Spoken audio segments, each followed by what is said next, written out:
আগামীতে যদি কেউ জুলুম করে এরকম পালাইতে চায়, হেলিকপ্টারের পাকাও খুঁজে পাবি না। কথা কন ঠিক কিনা? ভাঙ্গা হেলিকপ্টার নিয়ে চলে গেছে, ভাঙ্গা, খালি কোনো মতে ভারত পৌঁছেছে। আর একটু দূরে যাওয়া লাগলে ওটা আসমানে একটা ঘটনা ঘটে যেত। আল্লাহ ভাষাইছে, কথা কয় না কে? রাগ করতেছেন? তা আমরা বলতে চাই, উনি তাও হেলিকপ্টার পাইছে। আগামীতে যদি কেউ জুলুম করে এরকম পালাইতে চায়, হেলিকপ্টারের পাকাও খুঁজে পাবি না। কথা কন ঠিক কিনা?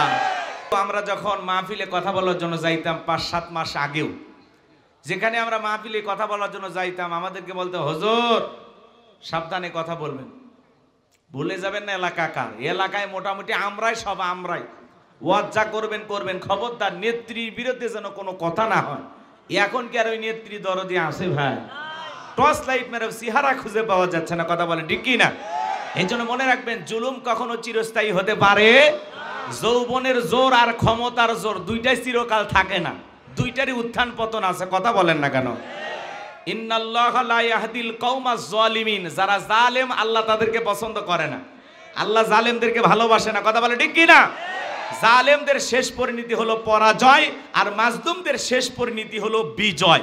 শেষ বিজয়ের হাসি মুসলমানেরা হাসবে, বিজয়ের মালা মুসলমানদের গলায় আল্লাহ পরিয়ে দেবে। কথা বলেন ঠিক কি না?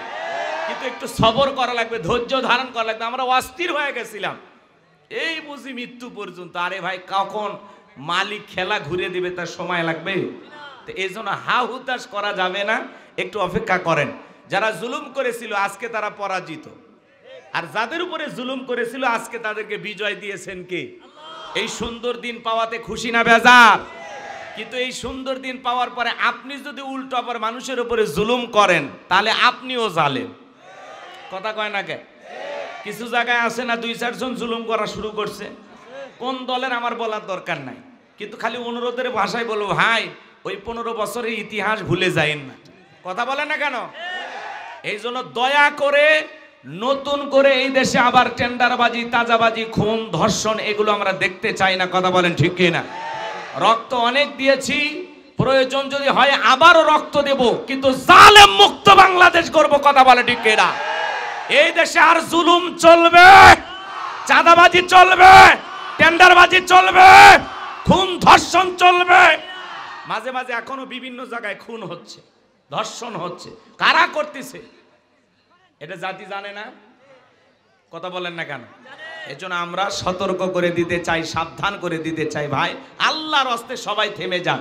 আমরা একটা শান্তির বাংলাদেশ চাই, মারামারি, কাটাকাটি, হানাহানি, ফিতনা, ফাসাদ এগুলো দেখতে চাই না। আমরা একটা সুন্দর বাংলাদেশ চাই। আর কত রক্ত দিব? 52 সালে রক্ত দিয়েছে, 71-এ রক্ত দিয়েছে, 24 সালে রক্ত দিয়েছে, আবারও যদি রক্ত দিতে হয় তাহলে তো সমস্যা। কথা বলেন না কেন? এই জন্য আল্লাহ যেন আমাদের সবাইকে, মাজলুম হয়ে আল্লাহ আমাদেরকে সাহায্য করেছেন, আমরা কখনো জালেমের ভূমিকা পালন করব না ইনশাআল্লাহ। আমরা মানুষকে শান্তি দেব, সুন্দরভাবে একটা বাংলাদেশ গঠন করার চেষ্টা করব। আল্লাহ যেন এই বাংলাদেশের শান্তি ফেরায় দেয়। একটু জোরে বলেন আমিন। সকল দলের নেতা কর্মী সহ এদেশের সকল মানুষকে আল্লাহ যেন সঠিক বুঝ এবং সঠিক রাস্তা দেখে এই জমিনে চলার তৌফিক দান করেন। একটু জোরে বলেন আমিন। আপনারা কি বিরক্ত হয়েছেন আমার কথা? ছোট্ট একটি সূরা তেলাওয়াত করেছি, যেহেতু সময় কম আমি আপনাদের সামনে মূল আলোচনায় চলে যেতে চাই। কথা হবে আল্লাহর কোরআন থেকে। এই কোরআন থেকে কথা বললে কারো কোনো সমস্যা আছে বাজান?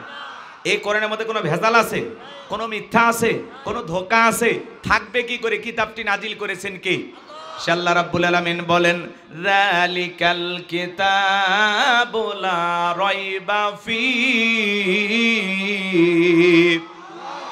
আমার আল্লাহ রাব্বুল আলামিন বলেন, এটি এমন একটি কিতাব যেই কিতাবের মধ্যে কোনো সন্দেহ নাই, কোনো সংশয় নাই, কোনো মিথ্যা নাই, কোনো ধোঁকা নাই। There is no doubt. বলুন আল্লাহু আকবার। হুদাল্লিল মুত্তাকিন, মুত্তাকি বান্দাদের জন্য গাইডলাইন হিসাবে, পথ প্রদর্শক হিসাবে আসমান থেকে কিতাবটি নাজিল করেছেন কে? সেই কিতাবের আলোচনা শুনলে লাভ না লস? লাভটা কি আমার আল্লাহ জানায়া দিলেন, ওয়াইযা কুরিয়াল কুরআনু ফাসতামিউ লাহু ওয়া আনসিতু লাআল্লাকুম তুরহামুন।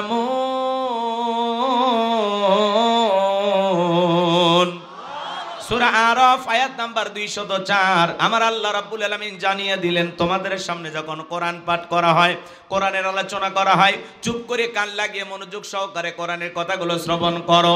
যারা চুপচাপ কোরআনুল কারীমের কথাগুলো শ্রবণ করবে, আমার আল্লাহ রাব্বুল আলামিন আসমান থেকে তাদের উপরে আল্লাহ রহমত বৃষ্টির মতো নাজিল করবেন। বলুন সুবহানাল্লাহ। তাহলে কোরআনের কথাগুলো শুনলে লাভ না ক্ষতি? লাভটা কি? আমার আল্লাহ বলেন, ওয়াযাক্কির ফা ইন্নায যিকরা তানফাউল মুমিনিন। সূরা জারিয়ার 55 নম্বর আয়াত। আল্লাহ ডেকে বলেন, যারা আমার মুমিন বান্দা, তাদের সামনে যখন কোরআন দেওয়াজ করা হয়, কোরআন থেকে বয়ান দেওয়া হয়, কোরআন থেকে উপদেশ দেওয়া হয়, এই কথাগুলো শোনার পরে আমার মুমিন বান্দাদের উপকারে আসবে। বলুন সুবহানাল্লাহ। তাহলে কথা হবে আল্লাহর কোরআন থেকে। সূরার নাম কাউসার। জোরে বলেন কি নাম? মোট আয়াত আছে 3টি, রুকু আছে 1টি। বিশ্ব নবীর মক্কার জিন্দেগিতে আল্লাহ তাআলা এই সূরাটি নাজিল করেছেন। কোরআনুল কারীমের 108 নাম্বার সূরা। সকলের মুখস্থ আছে না নাই? অনেকে ভাবতেছেন হুজুর এই সূরা থেকে ওয়াজ করবেন, আগে যদি জানতাম আপনার মাহফিলে আসতাম না, এরকম ভাবতেছেন?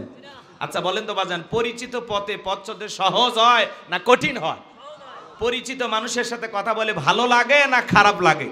পরিচিত রাস্তায় পথ চলতে যেমন সহজ হয়, পরিচিত মানুষের সাথে কথা বলে যেমন ভালো লাগে, বক্তা যদি পরিচিত আয়াত বা সূরা থেকে আলোচনা করে সেইটা শুনে আরো বেশি ভালো লাগে। কারণ যেই জিনিস যত বেশি জানবেন তাতে চর্চা কমে না বাড়ে। সূরা কাউসারের তাফসীর হয়তোবা আপনারা যেভাবে জানেন, আমি হয়তোবা সেভাবে জানি না। আজকে আমি যেভাবে বলবো হয়তোবা আপনি সেভাবে শোনেন নাই। কথায় আছে না, এক একটা ফুলের এক একটা সুঘ্রাণ। এজন্য শুরু করতে দেন, মজা পাবেন ইনশাআল্লাহ। সকলে একটু জবান ছেড়ে মহব্বতে আমার সঙ্গে তেলাওয়াত করুন। আউযু বিল্লাহি মিনাশ শাইতানির রাজীম। বিসমিল্লাহির রাহমানির রহিম। বিতাড়িত মুরদাদ শয়তানের কাছ থেকে, অভিশপ্ত ইবলিসের কাছ থেকে আল্লাহ তাআলার কাছে আশ্রয় প্রার্থনা চাচ্ছি। পরম করুণাময় দয়ালু আল্লাহ তাআলার নামে শুরু করছি। সকলে জবান ছেড়ে আমার সঙ্গে তেলাওয়াত করুন। ইন্না আ'তাইনাকাল কাউসার ফাসাল্লি লিরাব্বিকা ওয়ানহার ইন্না শানিয়াকা হুয়াল আবতার। আল্লাহু আকবার। যে কোনো আয়াত বা সূরার তাফসীর করতে হলে কোন প্রেক্ষাপটে কোন সময় আল্লাহ তাআলা সেই সূরাটি বা আয়াতটি নাজিল করেছেন, সেই নাজিলের প্রেক্ষাপট জানার দরকার আছে না নাই? আরবিতে বলা হয় শানে নজুল। যদি শানে নজুল আলোচনা করা হয় তাহলে তাফসীর বুঝতে সহজ হয়। যেহেতু লিখেছেন তাফসীরুল কোরআন মাহফিল, আলোচনা তাফসীর ভিত্তিক হওয়া দরকার আছে না নাই? কথা কি বোঝেন আপনারা নাকি রাগ করেন? তাহলে সূরা কাউসার আল্লাহর হাবিবের উপরে কোন প্রেক্ষাপটে কোন সময় আল্লাহ তাআলা নাজিল করেছেন, সেই নাজিলের সময়কালটা কেমন ছিল, প্রেক্ষাপটটা কেমন ছিল, একটু জানার দরকার আছে না নাই? আমি কি বলবো? রাগ করবেন না তো ইনশাআল্লাহ? একটা তাকবীর দান জোরে সরে। লিল্লাহে তাকবীর, লিল্লাহে তাকবীর। সম্মানিত ভাইয়েরা আমার, বিশ্বনবীর প্রিয় সাহাবী হযরতে আনাস রাদিয়াল্লাহু তাআলা বলেন, নবীজি কাবার হাতিমে হেলান দিয়ে বসা। আমি তাকায় দেখি নবীজির মনটা ভীষণ খারাপ, মুখটা মলিন, চোখের কোনা দিয়া অশ্রু ঝরতেছে। হযরতে আনাস ডেকে বলেন, কিছুটা সময় অতিবাহিত হয়ে যাওয়ার পরে আমি তাকায় দেখি আমার নবীজি মুস্কি মুস্কি হাসতেছেন। বলুন সুবহানাল্লাহ। হযরতে আনাস ডেকে বলেন, নবী গো, এই মাত্র দেখলাম মনটা খারাপ, মুখটা মলিন, চোখের কোনা দিয়ে অশ্রু ঝরতেছে, আবার কেনই বা মুস্কি মুস্কি হাসেন? আমার নবী কেন কাঁদেন, কেন হাসেন? এর পেছনে রহস্য আছে না নাই?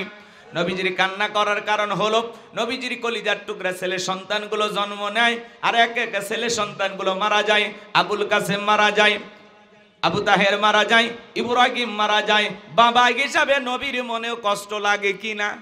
ছেলেগুলো জন্ম নেয় আর এক এক মারা যায়। আমার কথা একটু সহযোগিতা করবেন।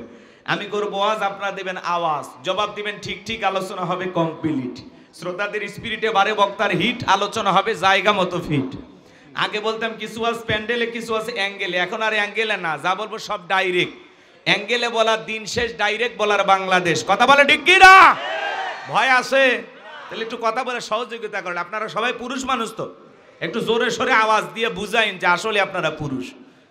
সম্মানিত ভাইয়ারা আমার, দিল দিয়া কথাগুলো বোঝার চেষ্টা করবেন।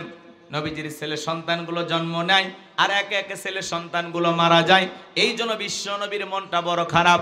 অন্যদিকে নবীজির কাছের চাচা নাম হলো আবু লাহাব ডেকে বলে, ভাতিজা তোমার বংশে বাতি জ্বালানোর কেউ থাকলো না, তুমি একটা লেজ কাটা, তুমি একটা নির্বংশ, তুমি একটা হাত খুঁড়ে, জোরে কন্যা উজুবিল্লাহ। যদিও রসুলের চারটা কন্যা সন্তান জীবিত ছিল, কিন্তু ছেলেগুলো জন্ম নেয় আর একে একে মারা যায়। আর নবীজির কাছের চাচা হয়ে আবু লাহাব সমালোচনা করে, আপনারাই বলুন, আল্লাহ না করুক আপনার আমার সন্তান যদি মারা যায়, কাছের আত্মীয় স্বজনদের উচিত বিপদের দিনে সান্ত্বনা দেওয়া। বাবা তুমি সবর করো, ধৈর্য ধারণ করো, জীবন মৃত্যুর মালিক আল্লাহ, আল্লাহ সন্তান দিয়েছে, আল্লাহ নিয়েছে, মন খারাপ করো না। আল্লাহ যদি চায় বছর না ঘুরতে আবারও তোমাদের ঘর আলোকিত করে সন্তান দিতে পারেন, তিনি কে? কাছের মানুষদের উচিত বিপদের দিনে সান্ত্বনার বাণী শোনানো। কিন্তু বিশ্বনবীর চাচা আবু লাহাব এতটাই খারাপ, সান্ত্বনা দেওয়া দূরের কথা, বিশ্বনবীর মনে আঘাত দেয়, কষ্ট দিয়ে কথা বলে, ভাতিজা তুমি একটা লেজ কাটা, তুমি একটা হাত খুঁড়ে, তুমি একটা, তোমার বংশে বাতি জ্বালানোর মতো কেউ থাকলো না, তুমি একটা হাত খুঁড়ে। এই কথাগুলো বলে বিশ্বনবীর মনটা ভেঙে দেয়। নবীজি যেন মনে মনে আরো বেশি কষ্ট পায়। আমার ভাইয়েরা, বিশ্বনবীর ছেলে সন্তানগুলো কেন শিশুকালে মারা গেল? একটা ছেলে সন্তানও কেন জীবিত থাকলো না?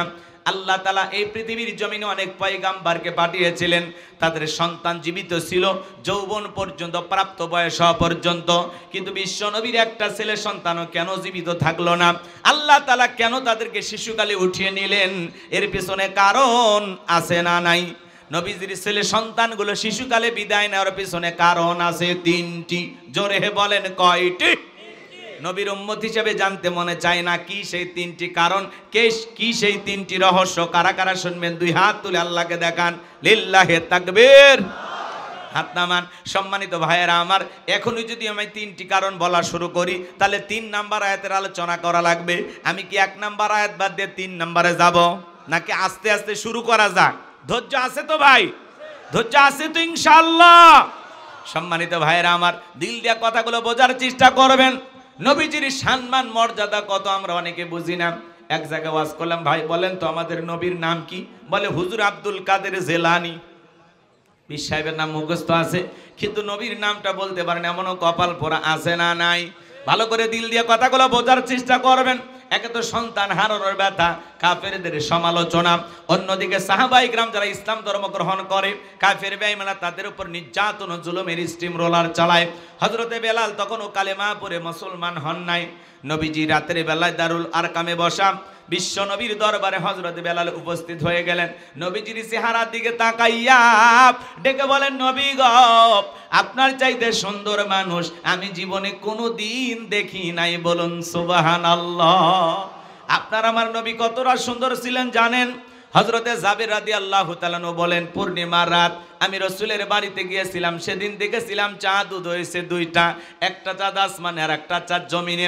হযরতে জাবের ডেকে বলেন, আমি একবার আকাশের পূর্ণিমার চাঁদের দিকে তাকাই, আর একবার বিশ্ব নবীর চেহারার দিকে তাকাই, ওই আকাশের পূর্ণিমার চাঁদের চাইতেও বিশ্ব নবীকে আমার কাছে বেশি সুন্দর মনে হয়।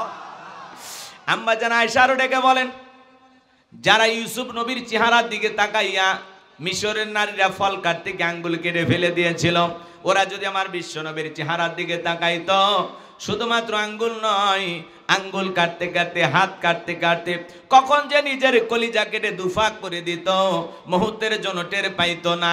আপনার আমার নবী এতটাই সুন্দর। আম্মা জান আয়েশা আরো বলেন, ও দুনিয়ার মানুষ, তোমাদের একটা সূর্য আছে, আমি আয়েশার একটা সূর্য আছে। তোমাদের সূর্য উদয় হয় দিনের বেলায়, আর আমি আয়েশার সূর্য উদয় হয় রাতের বেলায়। আম্মা জান আয়েশা একদিন সেলাইয়ের কাজ করতেছিলেন, হঠাৎ করে হাত থেকে সুইটা পড়ে গেল। বাতিতে কোনো তেল ছিল না, বাতি জ্বালাইতে পারলেন, অপেক্ষায় বৈশা থাকলেন। বিশ্বনবী যখন এশার সালাত আদায় করার পরে ঘরের ভিতরে প্রবেশ করলেন, সর্বপ্রথম নবীজি আম্মা জান আয়েশাকে সালাম দিলেন। নবী ঘরে ঢুকে স্ত্রীকে কি দিলেন? সালাম। জোরে বলেন। তাহলে আপনি আমি যখন বাড়িতে প্রবেশ করব, আপনার আমার স্ত্রীকেও সালাম দেওয়ার দরকার আছে না নাই? নবীর এই সুন্নত আপনার আমার ঘরেও চালু থাকার দরকার আছে না নাই? বাড়িতে যা বউকে সালাম দিবেন, আসসালামু আলাইকুম রহিমা, কেমন আছো সোনা, ঘরের দরজাটা খোলো না, আমি তোমার লেটনের বাপ, তোমার দিওয়ানা। বউ খুশি হয়ে দরজা খুলে দিবে, কথা বলেন ঠিক কিনা? কিন্তু আপনার আমার ব্যবহার এত মিষ্টি না, ঘরের দরজা আছে চিৎকার মারি ডাক দেয়, এ রুবেলের মা, এই দরজা খোল, বেশি দেরি হলে দরজা ভাঙ্গে ফেলে দিয়া, আজ তোর পিঠের ওপর কি যে হবি রে। ভিতর থেকে বউ বলে, এটা স্বামী না সেকেন্ড আজরাইল। কথা কন, কথা কন। বাড়িতে যায় স্বামীও সালাম দেয় না, বউ সালাম দেয় না, দুইজনে বোবা। কথা কন নাকি আপনারা? কি বলেন, বউ সালাম দিলে কি হবে? না না, আপনি ছোট হয়ে যাবেন, গরিব হয়ে যাবেন, বউয়ের কাছে আপনার দাম থাকবে না। কি বলেন? বউকে সালাম, সালাম আছে যে কানে শান্তি আছে, সালাম আছে যে কানে সমাধান আছে। একটা সালামের মাধ্যমে বড় বড় ঝামেলা মিটে যায়। কথা বলেন ঠিক কিনা? তাহলে বাড়িতে যা বিবিকে সালাম দেবেন তো ইনশাল্লাহ আল্লাহ দেওয়ার তৌফিক দান করুন। জোরে বলুন আমিন, একটু জোরে বলেন আমিন। হঠাৎ করে সালাম দিবেন, আজকেই যদি যায় দেন, বউ হয়তো বলতে পারে কারে সালাম দিলা, তখন বলবেন সকিনা তোরেই দিলাম। তখন বলতে পারে আজকে আবার কোন হুজুরের মুরিদ নিয়ে বাড়িতে ঢুকলা, সেদিনই তো মুখের গাছের কলা চুরি করলা। কথাকে বোঝেন নাই? 2-4 দিন দিতে দিতে অভ্যাসে পরিণত হবে। ছোট ছোট বাচ্চাদেরকে সালাম দেবেন, রাস্তাঘাটে যারাই দেখবেন তারই সালাম দেবেন। কথা কন না? সূরা নূর আয়াত নাম্বার 27 আল্লাহ তাআলা স্পষ্ট ভাবে জানিয়ে দিয়েছেন, এক মুসলমান আর এক মুসলমানের গৃহে প্রবেশ করতে হলে, এক মুমিন আর এক মুমিনের গৃহে প্রবেশ করতে হলে ওই গৃহবাসীর অনুমতি নিয়ে সালাম দিয়া প্রবেশ করা লাগবে। আপনি বাসা বাড়ির মধ্যে ঢুকে যান, সালামও দেন না। কথা কন না কে? যেই বাড়িতে প্রবেশ করেন মুসলমান হিসাবে আর এক মুসলমানের বাড়িতে যাইতে হলে ওই গৃহবাসীর অনুমতি নিয়ে সালাম দিয়া তারপরে প্রবেশ করা লাগবে। কথা কন না কে আপনারা? আর আপনি যাত্রার বাড়ির মধ্যে ঢুকে যান, কার বউ কি করতেছে, কার মেয়ে কি করতেছে, এক নজরে সব দেখা শেষ, সিসি ক্যামেরা। কথা কন না কে? হাসতেছেন, খালি ওয়াজ শুনলে হবে না, সভাপতি কি করছে আমল করা লাগবে। কথা কন না কে? তাহলে আজ থেকে শপথ গ্রহণ করেন, যে কোনো বাড়িতে প্রবেশ করতে হলে আগে সালাম অনুমতি তারপরে ঢুকবেন। একবার সালাম দিবেন জবাব নাই, 2বার সালাম দিবেন জবাব নাই, 3বার সালাম দিলেন ভিতর থেকে কোনো সারা শব্দ নাই। আপনার আর রুটি দুলে ভাই থাকার দরকার নাই, আপনি বাড়ি যান। আর যা খুঁজতে আসছেন পারলে মোবাইল করে নেন। কথা কন না কে? এখন দরজা খোলা নাই, পাঁচি টপকে ঢোকে, জানলা দিয়া উকি ঝুঁকি মারে। ওই হাদিস শরীফের ভিতরে আসছে, ওই বাড়ির লোক যদি কোনো কিছু দিয়ে আপনার চোখে একটা গুতাও মারে, তাতে যদি আপনার চোখেরও কিছু ক্ষতি হয়ে যায়, তাতে ওই বাড়ির লোকের গুনাহ হবে না। আপনি জানেন উকি ঝুঁকি মারা কত খারাপ? আপনি পাঁচি টপকে ঢোকেন মানে, জানলা দিয়ে তাকান মানে মিন কেটে যাবেন। বাড়ির যে মিন ফটক মূল দরজায় যাবেন, ভালো হয়ে যান। কিন্তু খালি ওয়াজ শুনলে হবে না, আমল করা লাগবে। কে আজকে খালি আমলেরই কথা হবে। রাগ করতেছেন আপনারা? একটা তাকবীর দেন, লিল্লাহে তাকবীর। চাচা আজ থেকে চাচি সালাম পাবি তো? হ্যাঁ, কাপনে জড়ানোর আগ পর্যন্ত চাচি যান সালাম পায়, আপনি দেবেন, দেখবেন চাচি দেওয়া শুরু করছে। আমল 2 দিক দিয়ে শুরু হবে, টেনশন নাই। সম্মানিত ভাইয়েরা আমার, দিল দিয়া কথাগুলো বোঝার চেষ্টা করবেন। দাম্পত্য জীবনে সুখ আর শান্তি যদি পেতে চান, নবীজির 4টি সুন্নত প্রত্যেকটা ঘরে ঘরে আমল করা লাগবে। তাহলে দাম্পত্য জীবনে কোনো আর অশান্তি থাকবে না, আল্লাহ শান্তির ফয়সালা করে দেবে। কথা বলেন ঠিক কি না? কয়টি সুন্নত? মাত্র 4টি সুন্নত। আমি যদি এখনই বলতে চাই আলোচনা এলোমেলো হয়ে যাবে, একটু ধৈর্য ধারণ করেন। যুবক যারা আছো বাবা, মন খারাপ করো না, গভীর মনোযোগ দিয়ে কথাগুলো শুনে যান। আমি যে কথা বলতে চাচ্ছিলাম, আম্মা জান আয়েশা ডেকে বলেন, নবীজি সালাম দিয়ে প্রবেশ করলেন, নবীজির চেহারার আলোতে সুইটা কই পড়ে আছে আমি পরিষ্কার দেখতে পেয়েছি। বলুন সুবহানাল্লাহ। আপনার আমার নবী কেমন দামি নবী জানেন? নবীর সম্মান মর্যাদা কত জানেন? যে নবী হ্যাঁ বললে তামাম পৃথিবীবাসীর জন্য আল্লাহ পাক হালালে পরিণত করে দেয়, যে নবী না বললে তামাম পৃথিবীবাসীর জন্য আল্লাহ পাক হারামে পরিণত করে দেয়।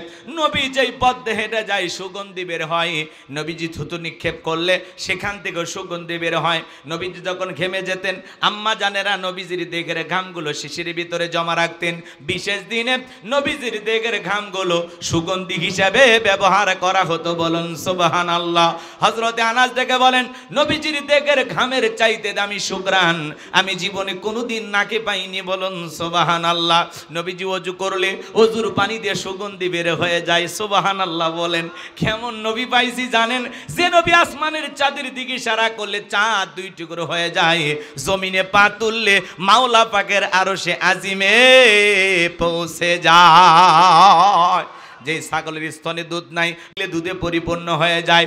যেই খাবার 2-3 জন মানুষ খাবে, ওই খাবারে যদি বিশ্ব নবীর হাতটা লেগে যায়, শত শত মানুষ খাবারে খেয়েও যেমন খাবার তেমনি থাকতো। জমিনে পথ চললে আসমানের মেঘ এসে ছায়া প্রদান করত। সুবহানাল্লাহ বলেন। কেমন দামি নবী পাইছি, যেই নবীর চেহারার দিকে তাকাইলে পেটের ক্ষুধা চলে যাইতো। হযরত বেলাল দিকে বলেন, নবী গো, আপনার চাইতে সুন্দর মানুষ আমি জীবনে কোনোদিন দেখি নাই। ও নবী, আপনি কালেমার দাওয়াতের ইসলামের প্রচার প্রসার করেন, দয়া করে আমারে কালেমা পড়ে মুসলমান বানায় দেন। বিশ্ব নবী হযরত বেলালকে কালেমা পড়ায়া দিলেন, লা ইলাহা ইল্লাল্লাহু মুহাম্মাদুর রাসূলুল্লাহ সাল্লাল্লাহু আলাইহি ওয়াসাল্লাম। হযরতে বেলাল কালেমা পড়ে মুসলমান হয়ে গেল। নবী আমার ডেকে বলে, বেলাল, ইসলামের অবস্থা এখন ভালো না, কালেমা পড়েছো, আপাতত প্রকাশ করা যাবে না। আপনারাই বলেন তো বাজান, ইসলামের অবস্থা কি সব সময় ভালো থাকে? আজও তামাম পৃথিবীর দিকে তাকায় দেখেন, তামাম পৃথিবীর জালেম আর বেঈমানরা ঐক্যবদ্ধ হয়েছে ইসলাম আর মুসলমানকে বিদায় করে দেওয়ার জন্য। কথা বলেন ঠিক কিনা? ওই পশ্চিমা বিশ্বের সাদা চামড়ার দল জানোয়ার মার্কা নেতাগুলো ঐক্যবদ্ধ হয়েছে পৃথিবীর মানচিত্র থেকে ইসলামকে বিদায় করে দেবে, কিন্তু ওরা তো জানে না কিয়ামত পর্যন্ত ইসলাম আর মুসলমানকে বিদায় করা যাবে না। কারণ ইসলামের সুইচ আছে কার হাতে? আর একটু জোরে বলেন। আমার আল্লাহ ডেকে বলেন, ইউরিদুনা লিতুফিউ নূরাল্লাহি বিআফওয়াহিহিম আল্লাহু মুতিম্মু নূরিহি ওয়ালাউ কারিহাল কাফিরুন। সূরা সাফ আয়াত নাম্বার 8 আমার আল্লাহ রাব্বুল আলামিন জানিয়ে দিলেন, কাফেররা চায় মুখের ফুৎকারে দিনের আলোকে, ইসলামের আলোকে, কোরআনের আলোকে নিভায়া দিতে। আমার আল্লাহ দেখে বলেন, আল্লাহু মুতিম্মু নূরিহি, এই জমিনে দিনের আলোকে, কোরআনের আলোকে, ইসলামের আলোকে আমি আল্লাহ রাব্বুল আলামিন প্রতিষ্ঠিত করে ছাড়ব। যদিও কাফের বেঈমানদের অন্তরে যত ধরনের জ্বালা যন্ত্রণা হোক না কেন, বলুন আল্লাহু আকবার। আজও তাকায় দেখেন ফিলিস্তিনি জমিনে মুসলমানের রক্ত নিয়ে খেলা করে নেতানিয়াহু সহ পৃথিবীর বড় বড় জালেমেরা। মনে রাখবেন, নমরুদ ফিরাউনের যেমন জায়গা হয় নাই, ওই নেতানিয়াহু নামের এই ইহুদির বাচ্চা ইহুদি, এই জালেম বেঈমানেরও জায়গা পৃথিবীর জমিনে হবে না। কথা বলেন ঠিক কিনা? এই ইহুদিরা হলো পৃথিবীতে বর্তমানে সবচাইতে মুসলমানের বড় দুশমন। কথা বলেন ঠিক কিনা? আর এই দুশমনদের সহযোগিতা করতেছে পৃথিবীর বড় বড় রাষ্ট্রের নেতারা। বিশেষ করে আমরা ধিক্কার জানাই সে সমস্ত মুসলিম নেতাদের যারা মুসলমানের উপরে এত নির্যাতন জুলুম দেখার পরে চুপ করে বসে আছে। সেই সমস্ত মুসলিম শাসকদেরকে আমরা ধিক্কার জানাই। কথা বলেন ঠিক কিনা? সম্মানিত ভাইয়েরা আমার, কষ্ট হচ্ছে আপনাদের? হ্যাঁ, আজও পৃথিবীর জমিনে তাকায় দেখেন, ভারতে অসংখ্য মসজিদ মাদ্রাসা ভেঙে ফেলে দেওয়া হচ্ছে। কথা বলেন ঠিক কিনা? গরুর গোশত হোটেলে রাখার কারণে মুসলমানকে ধরে পিটানো হচ্ছে। কথা বলেন ঠিক কিনা? গরুর গোশত খাওয়ার অপরাধে আজও মুসলমানকে হত্যা করা হয়। মুসলমানের মসজিদগুলো ভেঙে ফেলে দিচ্ছে, মাদ্রাসাগুলো ভেঙে দিচ্ছে। কথা বলেন না কেন? ভারতের সম্পদের 3 ভাগের 1 ভাগ হলো মুসলমানদের। আল্লাহু আকবার বলেন। পৃথিবীতে অনেক দেশ আছে যেই দেশেই একটু মুসলমানেরা মাথা ছেড়ে উঠতে চায়, একটু মুসলমানদের সুদিন ফিরতে চায়, ওই দেশে আবার জালেম শাসক আসলে মুসলমানদের চলার পথকে থামিয়ে দেওয়ার ষড়যন্ত্র করে। কথা বলেন ঠিক কিনা? আজকে ভারতে নরেন্দ্র মোদী বড় বড় কথা বলে, কিন্তু মনে রাখবেন এরা আসলে নেতা হওয়ার কোনো যোগ্যতা এদের নাই। কথা বলেন না কেন? সকল ধর্ম বর্ণ সকল শ্রেণী গোত্রের মানুষের নিরাপত্তা দিতে হবে। আপনি হবেন মুসলমানের নেতা, আপনি হবেন অমুসলিমের নেতা, আপনার দেশে যত নাগরিক সবার আপনি নেতা। কথা বলেন ঠিক কিনা? কিন্তু উনি উগ্রপন্থী হিন্দুদের লাগিয়ে দিয়েছে মুসলমানের পিছে যা ইচ্ছা তাই করো। মুসলমানের রক্ত নিয়ে খেলা করতেছে, হাজার হাজার মুসলমানকে পিটানো হচ্ছে, মুসলমানের মসজিদগুলো ভেঙে শেষ করে দেওয়া হচ্ছে, এরপরে কোনো কথা বলে না। কথা বলেন না কেন? আর একজন অমুসলিমের উপরে নির্যাতন জুলুম হয়ে গেল, বিশাল ব্যাপার, পুরো পৃথিবী তখন ঘুম ভেঙে যায়। আর পুরো পৃথিবীতে লক্ষ লক্ষ মুসলমান মারা যায়, একটা নেতার ঘুম ভাঙে না। কথা বলেন ঠিক কিনা? এই হলো আজকে অবস্থা। মানে মুসলমানের রক্ত এটা তাদের কাছে রক্তই মনে হয় না, মুসলমানের জীবন তাদের কাছে জীবনই মনে হয় না। কথা বলেন ঠিক কিনা? মুসলমান মারা গেলে বলে সন্ত্রাস মারা গেছে, কথা কয় না কেন? এই হলো পৃথিবীর বিশ্বের বড় বড় নেতাদের ব্যবহার। রাগ করতেছেন আপনারা? ভারতের মুসলমানেরা কি খুব বেশি শান্তি আছে? শান্তিতে আছে? রাগ করেন না। ভারতের যে অক্ষকৃত সম্পদ, যেটা বিভিন্ন ধর্ম বিভিন্ন গোষ্ঠীর লোকেরা হাজার হাজার বিঘে জমি অক্ষ করে গেছে মসজিদের জন্য, মাদ্রাসার জন্য, সেই জায়গাগুলোর উপরে নজর পড়ে গেছে। এই জন্য যেই জায়গাগুলো অক্ষকৃত জায়গা, যেখানে মসজিদ মাদ্রাসা হয়েছে, এগুলো ভেঙে ভেঙে তারা নিয়ন্ত্রণ করতেছে উগ্রপন্থী হিন্দুরা। কথা কয় না কেন? ভারতের যে সম্পদ তার 3 ভাগের 1 ভাগ এই অক্ষকৃত সম্পদ। মানে বিভিন্ন মসজিদ মাদ্রাসা এবং মন্দিরের জন্য মানুষ এই জায়গাগুলো কি দিয়ে দিছে। সেই জায়গার উপরে নজর পড়ছে নরেন্দ্র মোদীর। তো যাই হোক, সে বিতর্কিত বিল আপাতত স্থগিত করা হয়েছে, ভবিষ্যতে যে আবার নাড়াচাড়া দেবে না তার কোনো গ্যারান্টি নাই। আজকে পুরো পৃথিবীর দিকে তাকায় দেখেন, মুসলমানেরা শান্তিতে নাই। কথা বলেন ঠিক কিনা? এই জমিনেও যারা ছিল তারা কি মুসলমানকে ভালো রেখেছিল? রাখে না। তারাও মুসলমানের রক্ত নিয়ে খেলা করেছিল। কথা বলেন ঠিক কিনা? শাপলা চত্বরে অসংখ্য মুসলমানদেরকে হত্যা করেছিল, এদেশের সোনার মানুষদেরকে ফাঁসির দড়িতে ঝুলিয়েছিল, মিথ্যা মামলা হামলা দিয়ে আলেম ওলামা সহ এদেশের অসংখ্য মানুষকে বছরের পর বছর জেলখানায় বন্দী করে রেখেছিল। যারা মুসলমানের রক্ত নিয়ে খেলা করেছিল আজকে তারা আসে চেয়ার থুয়ে পালিয়ে গেছে। কথা কন নাকি আপনারা? পালিয়ে গেছে। আমরা বারবার বললাম ম্যাডাম পদত্যাগ করেন। আল্লাহ বলে কিসের পদত্যাগ? এরা যে অন্যায় অপরাধ করেছে, শুধু পদত্যাগ না, আমি আল্লাহ এদেরকে দেশ ত্যাগ করতে বাধ্য করব। ইন্না বাতশা রাব্বিকা লাশাদীদ, আল্লাহর পাকড়াও বড় কঠিন। আল্লাহ ধরে ধরে না, যেদিন ধরবে মামু বাড়ি দিল্লি গিয়ে পড়বে। কথা বলেন ঠিক কি না? আছে আজকে? নাই, সব শেষ, চলে গেছে। বড় বড় কথা বলতো পালাবো না হারাবো না, কই পালিয়েই তো গেলেন, নিজের জবানের কথাটাও ঠিক রাখলেন না। এখন মাঝে মাঝে ওনার কল রেকর্ড ফাঁস হয় যে আমি দেশের কাছে আছি, শর্ট করে ঢুকবো। আবার বলে আমি দেশের এখনো প্রধানমন্ত্রী আছি। আপনি যদি এই দেশের প্রধানমন্ত্রী থাকেন তে ভারতে কি করেন? আপনি তাড়াতাড়ি আসেন তো। কথা কন নাকি আপনারা? বারবার বারবার এদেশের মানুষকে তারা ধোকা দিয়েছে। কথা বলেন ঠিক কি না? আমরা বলতেছি পালিয়ে যাওয়ার আগে যেমন এই দেশের জনগণকে জানাননি, এই দেশে যদি আসতে মনে চায় বলার দরকার নাই। যেই দিক দিয়ে মন চায় আপনি আসেন। এই দেশ আপনার বাবার, এই দেশ আপনার স্বামীর, আপনি আসেন। আমাদেরও মায়া দয়া আছে, মেয়ে মানুষ কতদিন বাহিরে থাকবেন, আপনি আসেন। কথা কয় না কে? বুবু আইবা তুমি আইবা গো, সেই দিন আইসা বুবু ক্ষমতা পাইবা না। ও বুবু আইবা তুমি আইবা গো, সেই দিন আইসা বুবু ক্ষমতা পাইবা না। খোঁজ নাই বুবু কাদের কাকার, অবস্থা খারাপ তোর বেশ বাবার, হাউ নাঙ্কেল এখন সামনেও আসে না।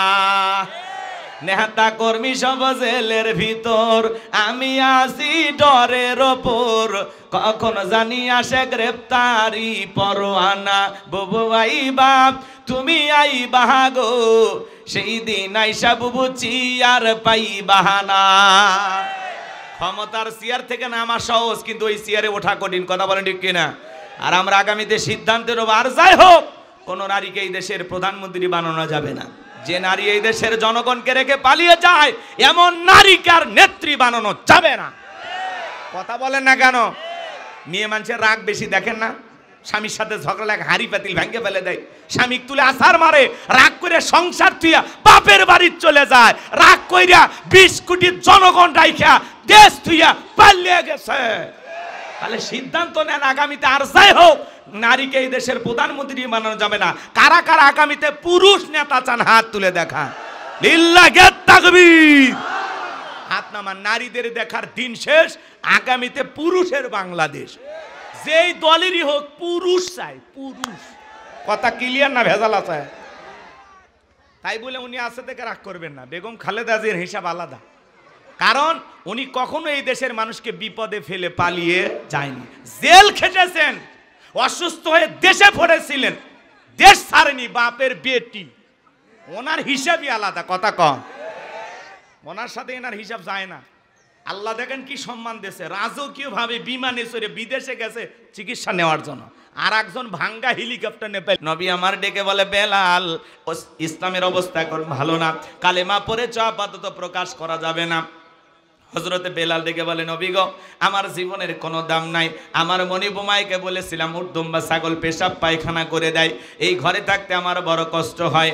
ওমাইয়া ডেকে বলে, বেলাল রে উট দুম্বা ছাগলের দাম আমার কাছে আছে, কিন্তু তোর মতো কালো হাফসি বেলালের দাম আমার কাছে নাই। নবী গো আমার জীবনের কোনো দাম নাই, আপনি শুধু আমাকে দোয়া করে দেন মৃত্যু পর্যন্ত যেন আমি কালেমার পথে টিকে থাকতে পারি। এই কথা বলে হযরতে বেলাল চলে গেলেন। পরের দিন সকালবেলা সূর্য উদয় হয়ে গেছে, অনেকটা বেলা হয়ে গেছে, বেলাল দরজা খোলে না। অন্য চাকর যারা আছে নালিশ নিয়ে চলে গেছে মায়ের কাছে, যা বলে নেতা এখন পর্যন্ত বেলাল দরজা খোলে নাই, তাই নাকি? বলে হ্যাঁ ঠিক আছে চলো যাই। দরজায় ডাক দেয়, এ বেলাল দরজা খোল। হযরতে বেলাল দরজা খোলে না, জোরে করে ধাক্কা মারছে, যখন দরজা খুইলা গেছে তখন এইবারও মায়া তাকায় দেখে যেই রাত্রিতে হযরত বেলাল কালেমা পড়ে মুসলমান হয়েছে, ওই রাত্রিতে একটা উট দুম্বা ছাগলের কাছে কোনো পেশাব পায়খানা নাই। জোরে কোন মারহাবা। এইবারও মায়া ডেকে বলে, এ চাকরের দল, বেলালের বিরুদ্ধে মিথ্যা অভিযোগ দাও, তোমরা যখন ঘুমাচ্ছিলে বেলাল তখন ময়লা আবর্জনা পরিষ্কার করেছে, তাকায় দেখো না একটা উট দুম্বা ছাগলের কাছে কোনো পেশাব পায়খানা নাই, যাও নিজেদের কাজ করো। এই কথা বলে ওদেরকে তাড়িয়ে দিলেন। এক পা দুপা করে হযরতে বেলালের কাছে চলে গেলেন। হযরতে বেলাল দেয়ালে পিঠটা লাগায়া জিহ্বা নাড়ায়া জিকির করে কার। এইবার হযরত বেলালকে হালকা করে ধাক্কা মারছে, যখন জবান দিয়ে কালেমার আওয়াজ বের হয়েছে, তখন এই আওয়াজ শোনা মাত্র ওমর ডেকে বলে, বেলাল তোর জবান দিয়ে কি শুনলাম, তুমি কি মুসলমান হয়েছো? হযরতে বেলাল ডেকে বলে, মুসলমান হবে যারা মিথ্যা কথা বলতে পারবে না তারা। ওয়াকুলু কওলান সাদীদা। মুসলমানেরা হবে সত্যবাদী, মুসলমানেরা কখনো মিথ্যাবাদী হতে পারে না। আর আমাদের সমাজে মিথ্যাবাদী আছে না নাই? ভরা পেটে মিথ্যা, খালি পেটে মিথ্যা, ঘুমানোর আগে মিথ্যা, ঘুম থেকে উঠেও মিথ্যা, চেহারাটা বেঁকা হয়ে গেছে, এক পা কবরে চলে গেছে, এত মিথ্যা কথা বলে শয়তান পর্যন্ত বলে আমি এত খারাপ না। মিথ্যাবাদী আছে না নাই? বলে আমরা হেলিকপ্টার দিয়ে পানি দিয়েছিলাম, এখন রিপোর্ট প্রকাশ হয় হেলিকপ্টার থেকে পানি নয়, জনগণের বুকে গুলি ছুড়ে মারা হয়েছে। গুলি মারছে, গুলি গুলি। কথা কয় না চাচা, রাগ করছেন আপনারা? অনেকে করছে হুজুর বলে দেখছি, দেখছেন তো কি হচ্ছে? আপনারা ভুলে যান, এই জন্য স্মরণ করে দিচ্ছি। ভুলে গেলে চলবে না, ঠিক আছে তো? মাঝে মাঝে মনে করায় দেওয়া লাগবে, আপনাদের স্মৃতিশক্তি দুর্বল। রাগ করবেন না আমার ভাইয়েরা, আমি যে কথা বলতে চাচ্ছিলাম গভীর মনোযোগ দিয়ে শোনেন। ওমাইয়া ডেকে বলে, বেলাল তুমি যদি চাও উট দুম্বা ছাগলের মালিক বানায় দেব, থাকার জন্য ভালো জায়গার ব্যবস্থা করে দেব। বেলাল রে এখনো সময় আছে, আব্দুল্লাহর বেটা মুহাম্মদ সাল্লাল্লাহু আলাইহি সাল্লামের ধর্ম ত্যাগ করো। হযরতে বেলাল ডেকে বলে, আবু জেহেল রে দুনিয়ার কোনো পার্থিব সম্পদের বিনিময়ে বেলাল তার ঈমান বিক্রি করবে না, বলুন আল্লাহু আকবার। এই কথা শোনার পরে ওমাইয়া ডেকে বলে, আমার কথা না শুনলে বড় নেতা আবু জেহেলকে খবর দেব। হযরতে বেলাল ডেকে বলে, কোনো বড় নেতা ছোট নেতা কারণ কাউকে গোনার টাইম নাই, আমি দুনিয়ার কোন আবু জেহেলকে ভয় করি না, আমি ভয় করি আমার আল্লাহকে। আল্লাহু আকবার। এইবার ওমায় দৌড়ে চলে গেল আবু জেলের বাড়িতে, যা বলে নেতা সংবাদ খুব খারাপ, আমার বাড়ি কিন্তু বেলাল কালেমা পড়ে মুসলমান হয়েছে। তাই নাকি? বলে হ্যাঁ। ঠিক আছে যাও আমি আসতেছি। আবু জেলের সাঙ্গ পাঙ্গ ক্যাডার মাস্তান ছিল, যাদের কাজই হলো মুসলমানদের উপর নির্যাতন জুলুম চালানো। আজও পৃথিবীর জমিনে তাকায়া দেখবেন, এই পৃথিবীর জমিনে অসংখ্য জালেম শাসক আছে, যাদের কাজই হলো মুসলমানদের উপর নির্যাতন জুলুম চালানো। মুসলমানদের উপর নির্যাতন জুলুম চালানোর জন্য তাদের একটা বিশেষ বাহিনী থাকে।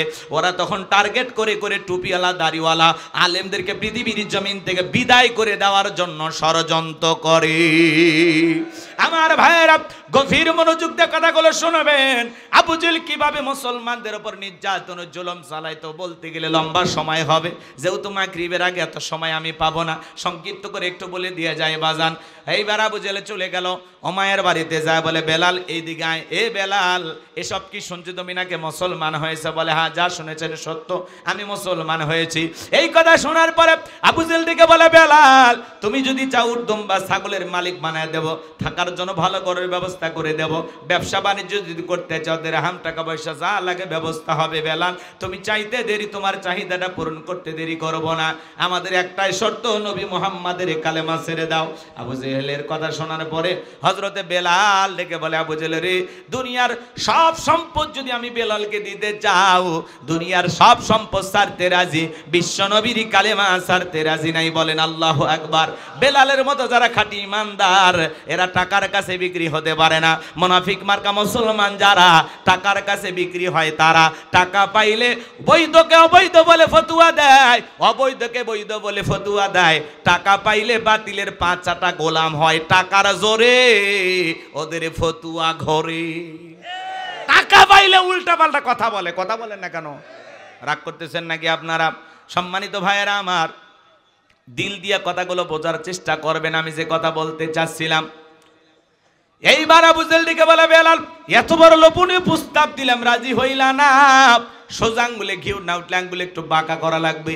এই কথা বলে যুবকদের লেলে দুলে চাবুক দিয়ে পিটাও। হযরত বেলালকে চাবুক দিয়ে পিটানো শুরু হলো।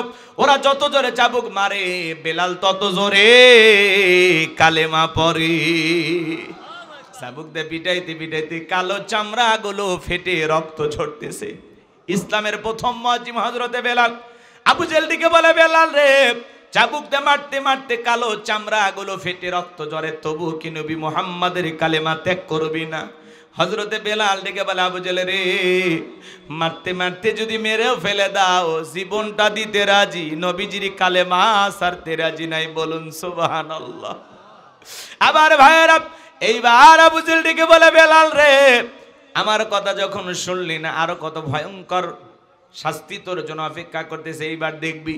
যুবকদের লেলিয়ে দিল, যাও বেলালের পায়ে রশি লাগাও, উঠের পায়ের সঙ্গে লাগায় নাও, মরুভূমির উত্তপ্ত গরম বালিতে ছেঁচড়ায় ছেঁচড়ে নে ঘর।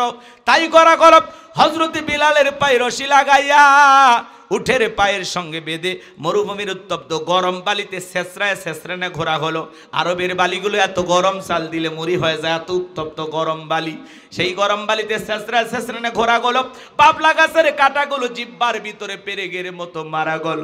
এত নির্যাতন জুলুম করার পরে বিকেল বেলা নিয়ে এসে বলে বেলাল চাবুক দিয়ে পিটাইলাম, পায়ে রশি লাগায় নিয়ে ঘুরলাম রে বেলাল, তবুও কি নবী মুহাম্মাদের কালেমা ছাড়বি না? হযরতে বেলাল ডেকে বলে আবু জেহেল রে, মারতে মারতে যদি মেরেও ফেলে দাও, বেলালের নিঃশ্বাস থাকবে যতদিন, বেলাল ইসলামের পথে টিকে থাকবে ততদিন। বলুন আল্লাহু আকবার। এই কথা শোনার পরে আবু জেহেল ডেকে বলে, হে যুবকের দল, বিশাল বড় একটা পাথর নিয়ে এসে বেলালের বুকের উপরে চাপায়া দাও। কয়েকজন যুবক মিলে বিশাল বড় একটা পাথর নিয়ে এসে হযরতে বেলালের বুকের উপরে চাপায়া দিল। আবু জেহেল মনে করলো পাথরে চাপার আঘাতে বেলাল মারা যাবে, এই কথা ভেবে কাফেরে চলে গেল। হাত বাঁধা পা বাঁধা, বুকের উপরে বিশাল বড় পাথর, রক্তাক্ত জিহ্বা বানিয়া, তবুও হযরতে বেলাল জিকির করে কার? আপনাকে আমাকে জিকির করার জন্য কেউ মারে না, পেটে না, ধমক দেয় না। আমরা বড় কপাল পরা, তবু আল্লাহর জিকিরি করি না। হাদিস শরীফের ভিতরে আসছে, যার জিহ্বাটা আল্লাহর জিকিরে তরুতাজা থাকে, আল্লাহর জিকিরে ভিজা থাকে, ওই জিহ্বাওয়ালা মানুষ কোনোদিন জাহান্নামের আগুনে জ্বলবে না। চিৎকার মেরে বলুন সুবহানাল্লাহ। ফাযকুরুনি আযকুরুকুম ওয়াশকুরুলি ওয়ালা তাকফুরুন। তোমরা আমারে স্মরণ করো, আমি আল্লাহ তোমাদেরকে স্মরণ করব। কৃতজ্ঞতা প্রকাশ করো, অকৃতজ্ঞ হইও না। এ ভাইজান, জিকির করার জন্য আলাদা সময় লাগে না। মাঠে কাজ করতে করতে জিকির করা যায়, ব্যবসা বাণিজ্য করতে করতে জিকির করা যায়, পথ ঘাটে চলতে চলতে আল্লাহর জিকির করা যায়। সব সময় জবানে জিকির চালু রাখবেন। সুবহানাল্লাহ, আলহামদুলিল্লাহ, আল্লাহু আকবার, লা ইলাহা ইল্লাল্লাহ, সুবহানাল্লাহি বিহামদিহি, সুবহানাল্লাহিল আযীম। জবানে হালকা, মিজানের পাল্লায় সওয়াব অনেক বেশি। এই জন্য সব সময় জবানে জিকির চালু রাখতে হবে। কার বলেন জিকির করার জন্য খাজনা লাগে? কেউ মারে পেটে। আর বেলালকে পিটাইতেছে, শোনেন। হযরতে বেলালকে রেখে যখন তারা চলে গেল, রক্তাক্ত জিহ্বা নিয়া চোখের কোনা দিয়ে পানি ঝরে। হযরত বেলাল তবু আল্লাহর জিকির করে, চোখের পানি ছেড়ে দিয়ে কাঁদে আর ডেকে বলে, আল্লাহ, বুকের উপরে পাথর থাকার কারণে তোমার মতো মালিকের জিকির করতে বড় কষ্ট হয়। তুমি তো সেই আল্লাহ, ইব্রাহিমের জন্য যদি নমরুদের আগুনকে ফুলের বাগান বানায় দিতে পারো, ও আল্লাহ, তুমি কি পারো না বেলালের বুকের পাথরটাকে তুলার মতো নরম বানায় দিতে? হযরতে বেলাল দোয়া করতে দেরি, আসমানের মালিক আল্লাহ দোয়া কবুল করতে দেরি করে নাই। বেলালের বুকের পাথরটাকে আমার আল্লাহ তুলার মতো নরম বানিয়ে দিয়েছেন। বলুন সুবহানাল্লাহ। বেলালের নির্যাতন জুলুমের কথা যখন বিশ্ব নবীর কান পর্যন্ত পৌঁছে গেল, নবী আমার ডেকে বলা, ওয়াক্কর, বেলালের কষ্টের কথা আমার সহ্য হয় না, যাও যাও, তুমি আমার বেলালের জন্য একটা কিছু করো। হযরতে আবু বকর সিদ্দিক রাদিয়াল্লাহু তাআলা আনহু কয়েক গুণ দাম বেশি দিয়া গোলামীর জীবন থেকে হযরত বেলালকে আজাদ করলেন, মুক্ত করলেন। চিৎকারে মেরে বলুন সুবহানাল্লাহ। এই যখন ইসলামের অবস্থা, একদিকে সন্তান হারানোর ব্যথা, কাফেরদের সমালোচনা, অন্যদিকে সাহাবায়ে কেরামদের উপর নির্যাতন, জুলুম, এই যখন ইসলামের অবস্থা, ওই সময় নবীজির মনটা ভীষণ খারাপ। নবীর যখন মন খারাপ, নবীকে সান্ত্বনা দেওয়ার দায়িত্ব কার? আরেকটু চিল্লায় বলেন কার? আমার আল্লাহ ডেকে বলে, জিবরাইল, আমার বন্ধুর মা নাই, বাবা নাই, আমি স্যার আমার বন্ধুর কেউ নাই রে জিবরাইল। আর করিস না দেরি, লাহু মাহফুজ থেকে আমার বন্ধুর উপরে নাজিল কর তাড়াতাড়ি। বলুন আল্লাহু আকবার। নবী আমার ডেকে বলে, আনাস, আমার মনটা কেন খারাপ? আমার কষ্ট পাওয়ার কারণ কি তোমরা জানো? কি তোমার এই মাত্র মুস্কি হাসি দেওয়ার কারণ হলো আসমান থেকে এই মাত্র জিবরাইল এসে আমার উপরে সূরা কাউসার নাজিল করলো। চিৎকার মেরে বলুন সুবহানাল্লাহ। বিশ্ব নবী তখন মুস্কি মুস্কি হাসলেন আর সাহাবায়ে কেরামদের সামনে সূরা কাউসার তিলাওয়াত করে শুনিয়ে দিলেন। সবাই জবান ছেড়ে আরেকবার আমার সঙ্গে তেলাওয়াত করুন। আমার আল্লাহ বলেন, ইন্না আ'তাইনাকাল কাউসার, ইন্না আ'তাইনাকাল কাউসার, ফাসাল্লি লিরাব্বিকা ওয়ানহার, ইন্না শানিয়াকা হুয়াল আবতার। আল্লাহু আকবার। আমার আল্লাহ রাব্বুল আলামিন ডেকে বলেন, ইন্না আ'তাইনাকাল কাউসার, অবশ্যই আমি আল্লাহ পাক আপনাকে হাউজে কাউসার দান করেছি। এই পৃথিবীর অন্য কোন নবী রাসূলকে আল্লাহ তাআলা হাউজে কাউসার দান করেন নাই। আপনার আমার নবীকে আল্লাহ তাআলা হাউজে কাউসার গিফট করেছেন, হাউজে কাউসার দান করেছেন। বলুন সুবহানাল্লাহ। ইন্না আ'তাইনাকাল কাউসার, নিশ্চয়ই আমি আল্লাহ পাক আপনাকে হাউজে কাউসার দান করেছি। এই হাউজে কাউসারের পানি দুধের মতো সাদা, মধুর চাইতে মিষ্টি, পানির মতো ক্লিয়ার। ওই কঠিন কিয়ামতের ময়দানে যেদিন বিচার দিবস কায়েম হয়ে যাবে, যেদিন সূর্য হাত মাথার উপরে চলে আসবে, জমিনটা হয়ে যাবে তামার জমিন, পাহাড় পর্বত নদী নালা খাল বিল বিল্ডিং ইমারত কোনো কিছু থাকবে না।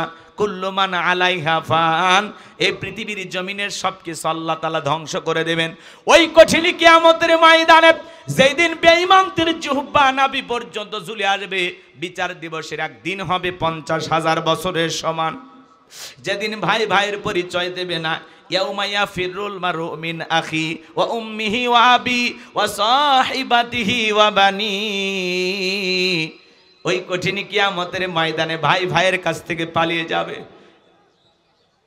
মাতা পিতা সন্তানদের কাছ থেকে পালিয়ে যাবে, স্বামী স্ত্রীর কাছ থেকে পালিয়ে যাবে, স্ত্রী স্বামীর কাছ থেকে পালিয়ে যাবে, সন্তানেরা মা বাবার কাছ থেকে পালিয়ে যাবে। ওই কঠিন কিয়ামতের ময়দানে আল্লাহর আরশের ছায়া ছাড়ার কোনো ছায়া থাকবে না। ওই ছায়ার ভিতরে আল্লাহ তাআলা শাস্তির দিনে মানুষকে আশ্রয় দেবেন, শাস্তির দিনে মানুষকে আল্লাহ তাআলা ছায়া দান করবেন। ওটা হলো কিয়ামতের ময়দানে আল্লাহ তৈরি করা ভিআইপি গ্যালারি, সেখান থেকে তারা কিয়ামতের ফাইনাল খেলা উপভোগ করবেন। মানুষ দলে দলে পানি পানি বলে চিৎকার মারবে, বিশ্ব নবীর দিকে মানুষ দলে দলে রওনা করবেন। ওই সময় কিছু মানুষের চোখের সামনে আল্লাহ তাআলা পর্দার আবরণ তৈরি করে দিবেন। নবী আমার ডেকে বলবেন, আল্লাহ সংখ্যায় আমি আমার অনেক উম্মতকে দেখতে পাইলাম, কেন জানি সংখ্যাটা কমে গেল বুঝতে পারলাম না। আমার আল্লাহ রাব্বুল আলামিন ডেকে বলে, বন্ধু পাইকারি দরে আপনি সবাইকে হাউজে কাউসারের পানি পান করাইতে পারবেন না। দুনিয়ার জীবনে দুইটি অপরাধ করেছিল যারা, আজকে আপনার হাতে হাউজে কাউসারের পানি পাবে না তারা। জোরে বলেন কয়টি অপরাধ? একটু জোরে বলেন। সেই দুইটি অপরাধ আপনার আমার ভিতরে থাকতে পারে কিনা একটু জানার দরকার আছে না নাই? গভীর মনোযোগ দিয়ে কথাগুলো শুনে যাবেন ভাইয়েরা আমার। বিশ্ব নবীর কাছে যখন হাউজে কাউসারের পানি পান করার জন্য মানুষ রওনা করবেন, নবী আমার হাউজে কাউসারের পিয়ালানে দাঁড়িয়ে থাকবেন। শোনেন শোনেন, হযরত আবু বকর পিয়ালাগুলো ভরায় দিবেন, মাঝখানে দাঁড়িয়ে থাকবেন হযরত ওমর বিশ্ব নবীর হাতে দিবেন। আর নবীজি খুঁজে খুঁজে তার আদরের উম্মতদেরকে কিয়ামতের ময়দানে হাউজে কাউসারের পানি পান করায় দিবেন। নবীজির হাতে এক পেয়ালা হাউজে কাউসারের পানি পান করতে পারলে জান্নাতে ঢোকা পর্যন্ত তার আর তৃষ্ণা লাগবে না, তৃষ্ণা মিটে যাবে। বলুন সুবহানাল্লাহ। কিয়ামতের ময়দানে কারা কারা নবীজির হাতে হাউজে কাউসারের পানি পান করতে চান? দুইটা হাত তুলে আল্লাহকে দেখান।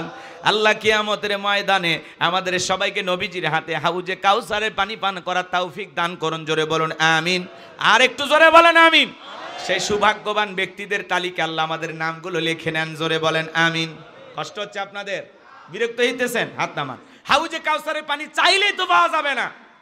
কথা বলেন না কেন? চাওয়াটা তো মন থেকে হওয়া লাগবে। এই যে নারায়ণগঞ্জের কিছু ছেলে পেলে ডক্টর ইউনূস সাহেবকে ক্ষমতার চেয়ারে রাখার জন্য ওরা একটা ব্যানার নিয়ে রাস্তায় নামছে, মার্চ ফর ডক্টর ইউনূস। কথা কি বুঝতে পারতেছেন? ওনারা বলতেছে কিসের নির্বাচন? এই দেশের মানুষ 15-16 বছর ভোট দিতে পারেনি, এই আফসোস তাদের ছিল বিগত সরকার থাকার সময়। কিন্তু ডক্টর ইউনূস ক্ষমতায় আসার পরে মানুষ এখন ভোট দেওয়ার কথা ভুলে গেছে। মানুষ বলতেছে ডক্টর ইউনূস কিছুদিন ক্ষমতার চেয়ারে থাক, এরপরে আস্তে ধীরে নির্বাচন করা লাগবে। ওই ছেলেগুলো তরুণ যুবকেরা নারায়ণগঞ্জের ওরা বলতেছে এই দেশে আমাদের এলাকায় এমন নেতা ছিল যে বলে আমি রাত 2টায় ডাক দিলে 2 লাখ মানুষ পাওয়া যাবে। সেই মানুষের গিরিল বাঁচানোর জন্য 2 জন লোক খুঁজে পাওয়া যায়নি। কথা কোন ঠিক কিনা? এই জন্য বড় বড় কথা যারা বলতো ওরা আছে সব পালিয়ে গেছে। কথা বলেন ঠিক কিনা? লিল্লাহি তাকবীর। আজকের মাহফিলের প্রধান আকর্ষণ শ্রদ্ধাভাজন প্রিয় ভাই মুফতি আমির হামজা সাহেবের আগমন। লিল্লাহি তাকবীর, লিল্লাহি তাকবীর। আলহামদুলিল্লাহ, আমাদের প্রিয় ভাই মুফতি আমির হামজা সাহেব আমাদের মাঝে উপস্থিত। আলহামদুলিল্লাহ বলেন। আপনারা একসাথে নামাজ পড়ে তার বয়ান শুনবেন ইনশাআল্লাহ। উনি এসে গেছেন। আলহামদুলিল্লাহ, আমরা খুশি তো? জোরে বলেন খুশি তো? আমার ভাইয়েরা, এই তরুণ যুবকেরা তারা একটা ব্যানার নিয়ে মাঠে নেমেছেন, মার্চ ফর ডক্টর ইউনূস। তারা বলতেছে আমরা ডক্টর ইউনূসকে আরো কিছুদিন বাংলাদেশের প্রধান উপদেষ্টা হিসেবে দেখতে চাই। কারণ উনি ক্ষমতার চেয়ারে বসার পরে সারা দেশ থেকে সমস্ত মানুষ আলহামদুলিল্লাহ আনন্দে আত্মহারায় বলতেছে যে না, এই মানুষটা যা করতেছে এই দেশের কল্যাণই করতেছে। কথা বলেন ঠিক কিনা? এই জন্য উনি আছে, উনি আমাদের মাঝে থাকবেন। ভাই আপনারা অস্থির হয়েছেন কেন? ভাই তো আসছে, টেনশন আছে। দেখছেন না? হ্যাঁ, টেনশন নেন না, বসেন। মাগরিবের কিছুক্ষণ পরে আজান হবে। কষ্ট হয় নাকি আপনাদের? বলেন কষ্ট হচ্ছে? তাকবীর দেন, লিল্লাহি তাকবীর। তাহলে এই দেশের তরুণেরা বিগত 16 বছরে যে জুলুম অত্যাচার করেছিল সেই স্বৈরাচারকে যদি বিদায় করে দিতে পারে, সেই ক্ষমতা যদি যুবকদের থাকে, সেই যুবকেরা আবার আন্দোলন করে বলতেছে ডক্টর ইউনূসকে আমরা আরো কিছুদিন ক্ষমতায় রাখতে চাই, প্রয়োজনে আবার আন্দোলন করব, রক্ত দেব, এরপরেও ডক্টর ইউনূসকে কিছুদিন আমরা রাখবই। তাহলে যুবকেরা যদি চায় বলেন পারবে কিনা? ওরাই তো খেলা দেখাইছে, কথা কন না কে? তাহলে ওরা যদি জেগে ওঠে, এই নারায়ণগঞ্জের যুবকেরা আবার বলতেছে আমরা প্রথম আন্দোলন শুরু করেছি, মার্চ ফর ডক্টর ইউনূস, আশা করি বাংলাদেশের বাকি জেলা থেকেও আন্দোলন শুরু হবে। তা আসলে সাধারণ মানুষকে যখন জিজ্ঞাসা করা হয় ইউনূস সাহেব ক্ষমতায় থাকাতে আপনারা কেমন, বলে আলহামদুলিল্লাহ। কয় কিছুদিন যদি থাকে সমস্যা? কয় না না, ভোট ছাড়া ওরা 16 বছর থাকতে পারলে, ইনি 5 বছর থাকতে সমস্যা কোথায়? কথা কি বোঝেন? মানুষের আবেগ আছে, তো রাগ করতেছেন নাকি আপনারা? তো কষ্ট মনের মধ্যে নেবেন না। তো যাই হোক, আমি যে কথা বলতে চাচ্ছিলাম, উনি এই বাংলাদেশের হাল ধরার কারণে, বাংলাদেশ বিপদে পড়েছে, ডক্টর ইউনূস এসে হাল ধরেছে। আমরা যেমন বিপদে পড়লে, দুঃখে দিশাহারা হয়ে গেলে দোয়া পড়িলা, কথা কন না কে? দোয়া আছে না? কি পড়ি? কি দোয়া? কথা কন। লা ইলাহা ইল্লা আনতা সুবহানাকা ইন্নী কুনতু মিনাজ জালিমিন। আমরা পড়ি, বিপদে পড়লে পড়ি, কারণ ইউনূস আলাইহিস সালাম এই দোয়া পড়েছিলেন মাছের পেটে, কথা কন ঠিক কিনা? সেই দোয়াটা পড়লে অনেক বিপদ আল্লাহ দূর করে দেয়, এটা আল্লাহর ফয়সালা, কথা কন ঠিক কিনা? তো বাংলাদেশ বিপদে পড়েছে, ডক্টর ইউনূসের হাল ধরার কারণে আলহামদুলিল্লাহ দেশের অনেক মানুষ স্বস্তিতে আছে। পৃথিবীর বড় বড় লিডারেরা তাকে দেখে সালাম দেয়, ধন্যবাদ জানায়। ডক্টর ইউনূস সাহেব দেখলেন না ব্যাংককে গেছে, নরেন্দ্র মোদী দাঁড়াইয়া কি করতেছে? দাদা, কথা কয় না কে? এটাই ডক্টর ইউনূসের পাওয়ার, কথা বলেন ঠিক কিনা? পুরো পৃথিবী তাকে সম্মান করে। এই জন্য ভাইয়েরা আমার, আমরা বলতেছি একটু দেশের পরিবেশ স্বাভাবিক হোক, আগামীতে যারাই হোক এই দেশের নেতা, আমরা একটু এরকম ভালো মানুষ সমাজের নেতা হিসাবে দেখতে চাই, কথা বলেন ঠিক কিনা? যারা দেশের সাথে কাজ করবে। এই মানুষটা কত দেশপ্রেমিক, কিছু কথা বলতে গিয়ে এদেশের 4 কোটি মানুষ 100 টাকা দিয়া প্রত্যেক দিন তাদের যায়, মাত্র 100 টাকা দিয়ে যারা জীবন ধারণ করেন, এই গরিব দুঃখী মানুষের কথা বলতে গিয়ে ফুফিয়ে ফুফিয়ে কান্না করেছেন ডক্টর ইউনূস সাহেব। একটা মানুষের ভিতরে কতটা দেশপ্রেম থাকলে, দেশের মানুষের প্রতি কতটা ভালোবাসা থাকলে এভাবে ফুফিয়ে মিডিয়ার সামনে কান্না করতে পারে। আর ওনারা কান্না করতো স্বজন হারানোর ব্যথা, কথা কন নাকি আপনারা? কে কোন দিন মরছে, জন্মদিন আর মৃত্যু দিন নিয়ে ওনারা ব্যস্ত থাকতো। দেশের জনগণ মরলো না বাঁচলো, এটা নেতাদের মাথা ব্যথা ছিল না। আবু সাইদের রক্ত দেখে ওরা কাঁদতো না, ওরা কাঁদতো মেট্রো রেল দেখে। এই কথা কন না কে? রাগ করতেছেন আপনারা? রাগ করবেন না, মন খারাপ করবেন না বাজা। মানুষের কষ্ট দেখে কান্না করা লাগবে। আজকে এই দেশের মানুষ, ওই যে দেখলেন না রাজশাহীর এক মানুষ ট্রেনের নিচে আইসা, একটা বৃদ্ধ মানুষ ঝাঁপিয়ে পড়ে আত্মহত্যা করলো। মানুষ দেখবে আরে কি কষ্ট, কি কেন মারা গেল? আরে বাবা, ওই বৃদ্ধ মানুষের যতই কষ্ট হোক, এভাবে কেন মারা গেল? দুনিয়া থেকে আইন আদালত নাই, দুনিয়া থেকে আর মানুষ নাই। তার মানে এই কথাগুলোর দ্বারা আমি কি বলতে বোঝাতে চাচ্ছিলাম আপনাদেরকে, যেটা বলতে চাই যে এই সমাজে হাজারো সমস্যা থাকবে, সমস্যা মোকাবেলা করেই আপনাকে টিকে থাকতে হবে, কথা বলেন ঠিক কিনা? আপনার 60-70 বছরের জিন্দিগি চলে গেল, আর 5-7 বছর হয়তো বা আল্লাহ হায়াত দিলে বেঁচে থাকবেন। সেই জীবনটা কি শেষ সময় এসে নষ্ট করা যাবে? আত্মহত্যা করা যাবে? এই বৃদ্ধ মানুষকে নিয়ে অনেকে অনেক কথা বলতেছেন যে যার ছেলেরা খাওয়াইতো না, পড়াইতো না, বিভিন্নভাবে কষ্ট পাওয়ার কারণে এই লোকটা আত্মহত্যা করেছে। তো আমি বলতে চাচ্ছি যে এই বেটা ভিডিও করতেছে, ওই বেটা কি করছে? কথা কন না কেন? মানুষের কষ্ট দেখে মানুষ কি করে? ভিডিও করে, বাঁচাইতে যায় না, কথা কন না কেন? রাগ করতেছেন আপনারা, রাগ করতেছেন। তো এই দেশে আজব কিছু ঘটনা ঘটে, যেগুলো ঘটে মানুষ শুধু ভিডিও করার ধান্দা থাকে, যে এটার ভিডিও করলে ভাইরাল হয়ে যাবে, কিন্তু মানুষ বিপদে পাশে দাঁড়ায় না, কথা বলেন ঠিক কিনা? কেউ এসে অস্ত্র দিয়ে মারতেছে, লাঠি দিয়ে মারতেছে, লাঠি ধরতে দেখিনি, কিন্তু ক্যামেরাতে ভিডিও করতে দেখেছি, কথা বলে ঠিক কি না? এই হলো মানুষের মনুষ্যত্ববোধ। আমরা বলতে চাই আপনার আমার চিন্তা ভাবনা পরিবর্তন করতে হবে, যেখানে অন্যায় সেখানে প্রতিবাদ করতে হবে, কথা বলেন ঠিক কি না? আর আগামীতে এই সমাজের নেতৃত্ব দেবে সৎ, যোগ্য, ভালো মানুষেরা, দেশপ্রেমিক মানুষ, কথা বলেন ঠিক কি না? আল্লাহ যেন আমাদের সঠিক বুঝদান করেন, জোরে বলুন আমিন। আমি যে কথা বলতে চাচ্ছিলাম, হাউজে কাউসারের পানি চাইলেই পাওয়া যাবে না, হাউজে কাউসারের পানি পান করতে গেলে একটু কষ্ট করা লাগবে। আমি আপনাদের এলাকায় আসলাম, একটা ছেলের হাতে কিছু চকলেট দিলাম, দিয়ে বললাম বাবা এক পাতা পানি আনাম, একটু উজু বানাবো। ওই ছেলেটা পানি আনার জন্য মারছে দৌড়, মাঝখানে আসার খেয়ে পইরে গেছে, হাঁটু ছিলে গেছে, রক্ত বের হয়ে গেছে। চকলেট থাকার কারণে উঠে দাঁড়াইয়া বদনা ভরিয়া পানি নিয়েই আমার সামনে হাজির। আমি তখন বললাম, বাবা এই পানি টানতে গিয়ে কষ্ট হয়েছে, মাঝখানে আসার খায় পইরে গেছো, ব্যথা পাইছো, রক্ত মেনায় বের হয়েছে। ওই ছেলেটা তখন চকলেট থাকার কারণে বলতেছে, আমি এরকম কত পরে যাই, আমার কিছুই হয় না। কথা কয় না, ওই চকলেট থাকার কারণে এই ছেলের ব্যথাকে ব্যথা মনে হচ্ছে না। কঠিন কিয়ামতের ময়দানে নবীজির হাতে এক পেলা হাউজে কাউসারের পানি যদি পান করতে পারেন, কিয়ামতের কঠিন দিন আপনার কাছে কঠিন মনে হবে না, আল্লাহ সহজ করে দিবেন। বলুন সুবহানাল্লাহ। কিয়ামতের কঠিন দিনে নবীজির হাতে এক পেলা হাউজে কাউসারের পানি আর আল্লাহর আরশের নিচে ছায়া যদি ভাগ্যে জুটে যায়, আপনি জান্নাতি, আপনারা টেনশন নাই। বলুন সুবহানাল্লাহ। এখন হাউজে কাউসারের পানি চাইলেই তো পাওয়া যাবে না, কাজ করতে হবে। কথা কয় না, কি করা লাগবে? কাজ করতে হবে। কাজ করা লাগবে দুইটি। জোরে বলেন কয়টি? দুইটা আঙ্গুল তুলে বলেন কয়টি? আল্লাহ তাআলা সেটা 2 নাম্বার আয়াতে জানিয়ে দিয়েছেন। সবাই আমার সঙ্গে পড়ুন। আমার আল্লাহ বলেন, ফাসল্লিলি রাব্বিকা ওয়ানহার। বলেন ফাসল্লিলি রাব্বিকা ওয়ানহার। 1 নাম্বার হলো ফাসল্লিলি রাব্বিকা, রবের উদ্দেশ্যে সালাত নামাজ হবে একমাত্র কার জন্য? قل إن صلاتي ونسكي ومحياي ومماتي لله رب العالمين। সূরা আনআম আয়াত নাম্বার 162। আল্লাহ রাব্বুল আলামিন জানিয়ে দিলেন, নবীজি আপনি বলুন, আমার নামাজ, আমার কুরবানি, আমার জীবন, আমার মরণ লিল্লাহি রাব্বিল আলামিন, আসমান জমিনের প্রতিপালকের জন্য। মুমিন জীবনের সব ইবাদত হবে একমাত্র কার জন্য? একটু জোরে বলেন কার জন্য? ফাসল্লিলি রাব্বিকা, রবের উদ্দেশ্যে সালাত নামাজ হবে একমাত্র রবের জন্য। কদ আফলাহাল মুমিনুন আল্লাযীনা হুম ফি সালাতিহিম খাশিউন।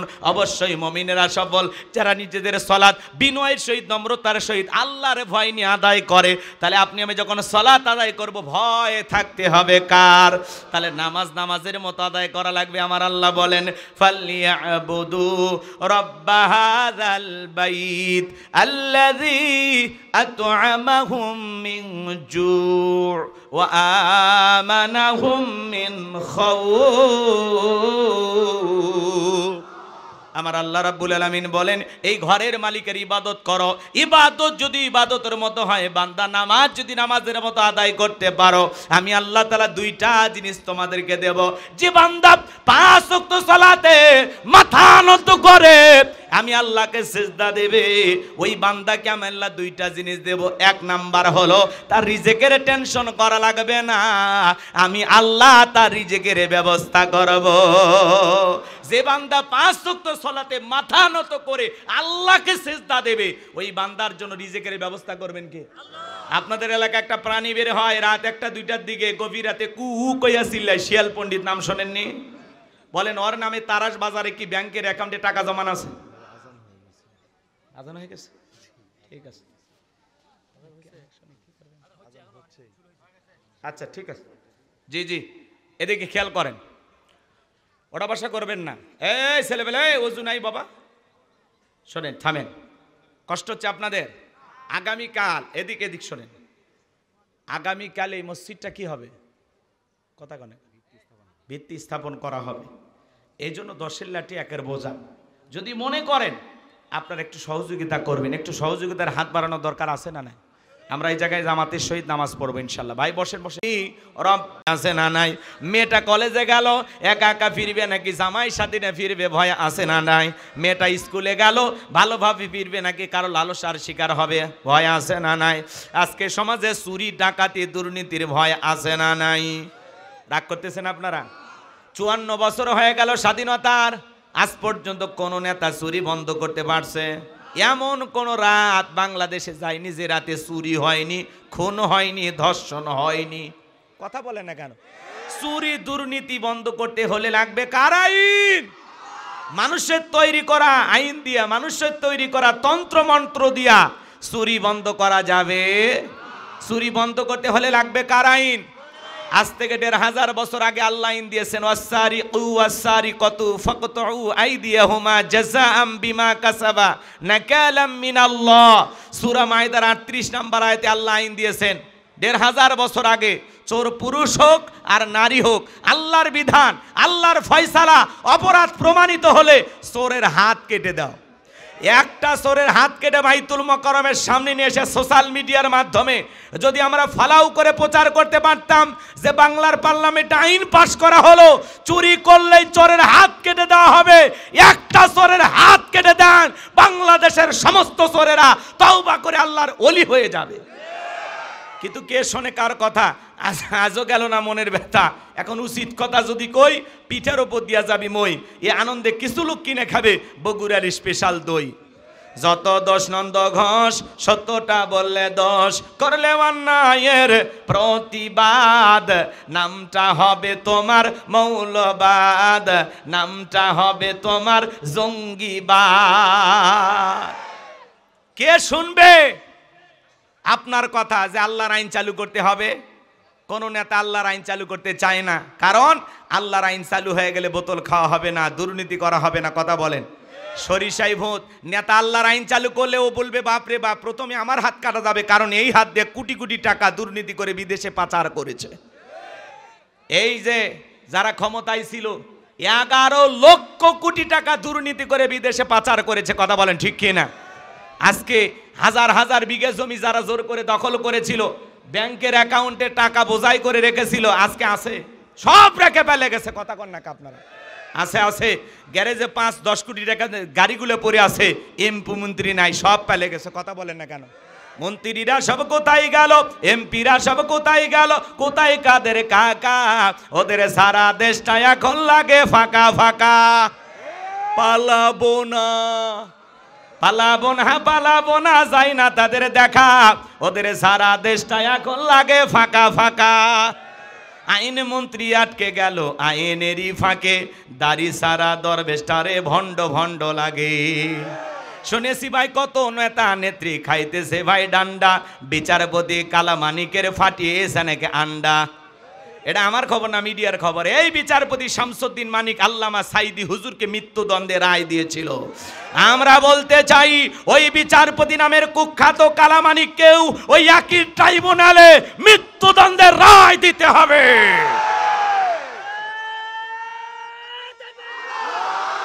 যারা এই সোনার মানুষটার বিরুদ্ধে মিথ্যা অপবাদ দিয়ে বিচারকের নামে যারা উল্টাপাল্টা বিচার করেছে, এই সমস্ত বিচারকদের বিচার হওয়া দরকার আছে না নাই? জোরে বলেন, দরকার আছে না নাই?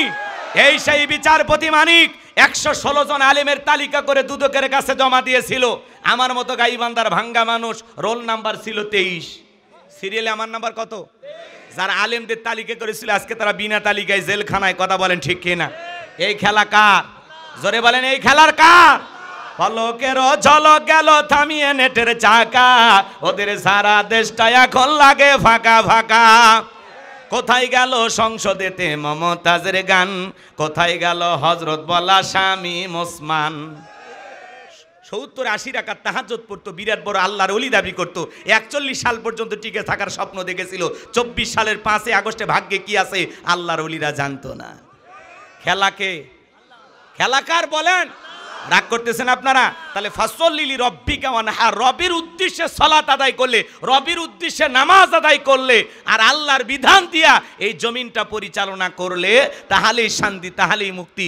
লন্ডন আমেরিকার আইন দিয়া আর ভারতের পানি পড়া দিয়া এই বাংলাদেশের জমিনে শান্তি ফিরানো যাবে না। কথা বলেন ঠিক কিনা? এই জমিনে যদি শান্তি প্রতিষ্ঠিত করতে চান লাগবে কার আইন? আরো জোরে বলেন, কার আইন? এই জমিনে আল্লাহর আইন চালু হোক। কারা কারা চান? 2 হাত তুলে আল্লাহকে দেখান। লিল্লাহি তাকবীর। আলা লাহুল খালকু ওয়াল আমরু, সৃষ্টি যার, আইন চলবে সে আল্লাহর। কথা বলেন ঠিক কিনা?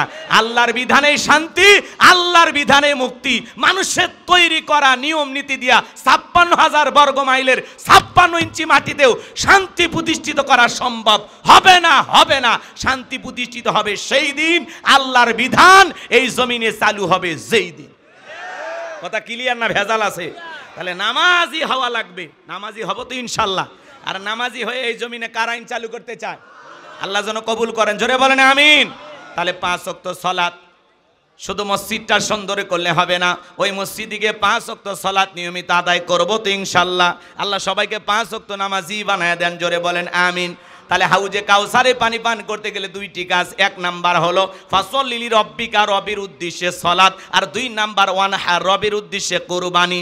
কুরবানি হবে কার জন্য? আরেকটু জোরে বলেন, কার জন্য? রাগ করবেন না বাজান। ওয়ানহার মানে কুরবানি করা, নিজের আমিত্বকে কুরবানি করা, অহংকারকে কুরবানি করা, নিজের ভিতরে থাকা পশুসুলভ আচরণকে কুরবানি করা, নিজের জানমাল অর্থ সময় সব আল্লাহর জন্য কুরবানি করা। শহীদ আবু সাঈদের মতো মুগ্ধের মতো দেশের জন্য কুরবানি হওয়া। কুরবানি হওয়া মানে খালি গরু ছাগল জবাই করে না। আমরা 7 জন ভাগে একটা গরু কিনি, 4 জন দড়ি ধরে টানে, পিছন থেকে 3 জন ঠেলে। এমন গরু দুর্বল, বয়স্ক ভাতা ওয়াজিব। যেই গরুর উপরে বয়স্ক ভাতা ওয়াজিব, এমন গরু নিয়ে আসছে, হাড় সব দেখা যায়। এমন গাবি জবাই করলে হবে। তা সুররুন নাযিরিন, চমৎকার দেখতে হুষ্টপুষ্ট সুন্দর একটা গাবি জবাই করতে হবে। কথা বলেন ঠিক না? কুরবানির ওয়াজ আমি করব না, আপনাদের মসজিদের ইমাম সাহেব করবে। কথাকে বুঝাইতে পারলাম? রাগ করতেছেন আপনারা? যারা কুরবানি দেবেন 3টা জিনিস খেয়াল রাখবেন। 1 নাম্বার নিয়ত সহি। 1 নাম্বার কি? আর 2 নাম্বার টাকাটা হালাল হওয়া লাগবে, আপনার ইনকামটা বৈধ হওয়া লাগবে। আল্লাহ পবিত্র, তিনি পবিত্র বস্তুকে ভালোবাসেন।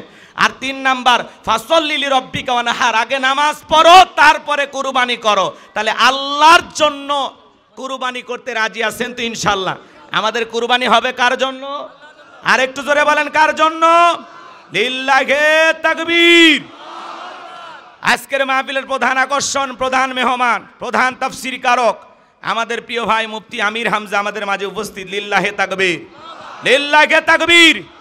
বাতিলের আতঙ্ক, মাজলুম আলেমে দ্বীন, জালেমেরা যাকে 3 বছর জেলখানায় বন্দি করে রেখেছিল, কথা বলেন ঠিক কিনা? তাতে আল্লাহ তার সম্মান কমাইছে না বাড়াইছে? জোরে বলেন। এই সন্ধ্যাবেলায় হাজার হাজার মানুষ এসেছেন তার কণ্ঠে কোরআনের তাফসীর শোনার জন্য। আমি আর কথা বাড়াতে চাচ্ছি না, এখানে শেষ করে দিচ্ছি। আমাদের ভাই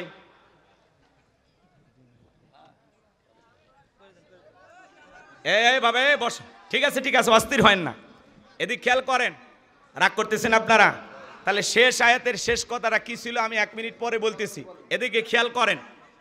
আমাদের জানমাল সবকিছু কুরবানি হবে কার জন্য? আল্লাহর জন্য। সবকিছু কুরবানি করতে রাজি আছেন তো ইনশাআল্লাহ? রাজি আছেন তো ইনশাআল্লাহ? যদি কখনো ডাক আসে প্রয়োজনে বিবির কাছ থেকে বিদায় নিয়ে, সন্তানদের কাছ থেকে বিদায় নিয়ে, মাথায় কাফনের কাপড় বেঁধে আল্লাহর এই জমিনে আল্লাহর দ্বীনকে প্রতিষ্ঠিত করার জন্য কারা কারা বুকের তাজা রক্ত দিতে রাজি? 2 হাত তুলে আল্লাহকে দেখা। লিল্লাহি তাকবীর। হাত টান টান করে তুলুন। ওই যে মাঝে মাঝে হাত দেখা দেখা যায়, 2 হাত সোজা করার শক্তি না। আপনি পুরুষ মানুষ, দুধ ডিম ভিটামিন ক্যালসিয়াম মাঝে মাঝে কিনে খাবেন, একেবারে দুর্বল হলে চলতে পারবেন না। সোজা করেন, সোজা করেন। আমার আল্লাহ রাব্বুল আলামিন বলেন, ইন্নাল্লাহা আশতারা মিনাল মুমিনিনা আনফুসাহুম ওয়া আমওয়ালাহুম বিআন্না লাহুমুল জান্নাহ। সূরা তাওবার 111 নম্বর আয়াতে আল্লাহ রাব্বুল আলামিন জানিয়ে দিয়েছেন, নিশ্চয়ই মুমিন বান্দাদের জান মাল আমি আল্লাহ ক্রয় করে নিয়েছি, বিনিময়ে দেব জান্নাত। বলুন সুবহানাল্লাহ। তাহলে বলেন তো বাজান, আপনার আমার জীবনের মালিক কে? এই তারা সিরাজগঞ্জের যুবকেরা ভালো করে বলো তো, এই জীবনের মালিক কে? প্রেম করবার প্রেমিকাকে পার্কে নিয়ে যা ডায়লগ দিবা, এ জীবন তোমার, তুমি শুধু আমার। ওরে হাইব্রিড যুবক, এই জীবনের মালিক কে? আপনার আমার সম্পদের মালিক কে? আল্লাহর দেয়া জীবন, আল্লাহর দেয়া সম্পদ আল্লাহর পথে খরচ করতে রাজি আছেন তো মুসলমান? রাজি আছেন তো ইনশাআল্লাহ? বাম হাত নামান, শুধু ডান হাত তুলে রাখেন, শুধু ডান হাত। আল্লাহ রাব্বুল আলামিন বলেন, ইল্লা আসহাবাল ইয়ামিন ফি জান্নাতিন ইয়াতাসাআলুন। ডানপন্থী যারা জান্নাতের বাগানে থাকবে তারা, ডানপন্থী যারা আল্লাহর প্রিয় তারা বলুন আল্লাহু আকবার। কোনো কথা হবে না। কিছুক্ষণ আগে বলেন হুজুর জীবন দিতে রাজি, রক্ত দিতে রাজি। আপাতত জীবন রক্তর দুইটার কোনোটাই দিতে হবে না। ডান হাতটা পকেটের ভিতর ঢুকে দিয়ে যে যা পারেন যতটুকু পারেন আল্লাহর ঘরে মসজিদের জন্য প্রাণ ভরে দান করবেন। আল্লাহর ঘর মসজিদের আগামীকালকে ভিত্তি স্থাপন করা হবে, কাজ শুরু হবে। যতটুকু পারেন সহযোগিতার হাত বাড়াবেন। ছেলেবেলে কই আপনাদের? ছেলেবেলে কই? ব্যাগ নিয়ে রুমাল নিয়ে, স্বেচ্ছাসেবকের দায়িত্ব যাদেরকে দেওয়া আছে বাবা, ব্যাগ নিয়ে রুমাল নিয়ে, চাদর নিয়ে, যার কাছে যা আছে তাই নিয়ে মাঠে নামো, খেলা হবে।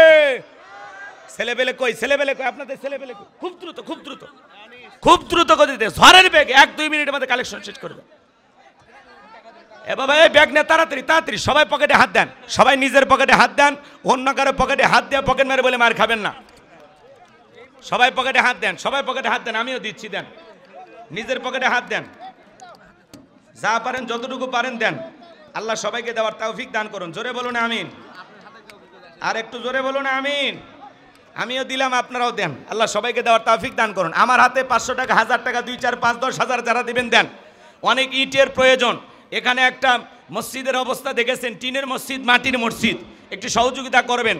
এখানে আশেপাশে সবাই অন্য ধর্মাবলম্বী ভাইরা বসবাস করেন, সেখানে আমার মুসলিম ভাইয়ের একটা সুন্দর মসজিদ নির্মাণ করতেছেন।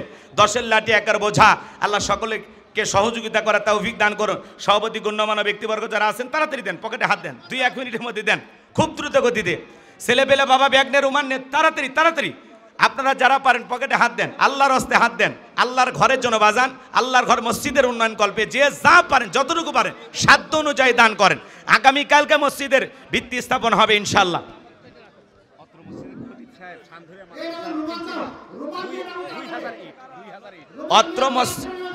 এই ভাই, অত্র মসজিদের সম্মানিত খতিব 2000 ইট, জোরে কোন মারহাবা। হুজুর দিচ্ছে, হুজুর, চিন্তা করেন। মসজিদের ইমাম সাহেব 2000 ইট, জোরে কোন মারহাবা। লিল্লাহি তাকবীর। আল্লাহ তোমার এই গোলামের দান তুমি কবুল করো, হায়াত বাড়ায় দান করো, হায়াত বাড়ায় দেন, জোরে বলেন আমিন। দেখেন হুজুরে বলে দেয় না, দেখছেন মসজিদের ইমাম কয় টাকা বেতন পায়? 2000 ইট কিনে দিল। 2000 ইট 20,000 পার হয়ে যাবে।